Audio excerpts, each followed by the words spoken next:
আপনাকে ভোট দিব, এবং সবাই বলতেছে যে আমাদের বাচ্চা ছেলেরা এসে বলতেছে আমাদের ফুল ফ্যামিলির বড় আপনার। এবং আমরা আশা করি যে 12 তারিখে এখানে একটা ব্যালট রেভলিউশন হবে, মানুষ নতুনত্ব দেখতে চায়।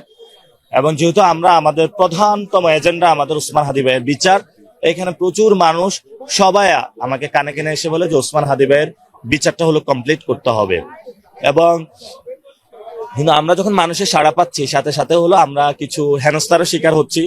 কোথাও আমাদেরকে ডিম মারতেছে, কোথাও ময়লা পানি মারতেছে, ওরা ভয়ে ভারসাম্যহীন হয়ে।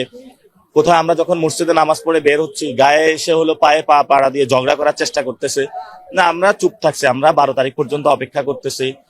এবং বিভিন্ন জায়গায় হলো সাংবাদিকদের হলো অর্থাৎ ভুয়া সাংবাদিক পরিচয়ে সে দাঁড়াচ্ছে এবং অদ্ভুত কোশ্চেন করেছে যে আপনি এই রাস্তা দিয়ে হাঁটতেছেন কেন, ওই রাস্তা দিয়ে যাচ্ছেন না কেন। তা আমি কিছু বললে সে আমার সাথে হলো মিসবিহেভ করতেছে।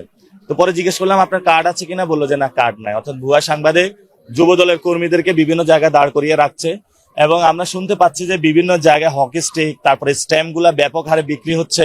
এবং তাদের যে কনভয় গুলা রয়েছে, কনভয় গুলার মধ্যে আপনারা যখন চেক করবেন সেখানে হকি স্টিক কিন্তু এবং স্ট্যাম্প গুলা পাওয়া যাবে। অর্থাৎ ওনাদের ভিতর থেকে কিন্তু আমরা ইনফরমেশন পাচ্ছি। নির্বাচনে ঝুঁকি তো সৃষ্টি করতে চাইবে হারার ভয়ে, কিন্তু আমরা জনগণকে নিয়ে নির্বাচনটা বানচাল করতে দিব না। কারণ আওয়ামী লীগ ওইখানে বসে ষড়যন্ত্র করছে নির্বাচনটা বানচাল করার জন্য।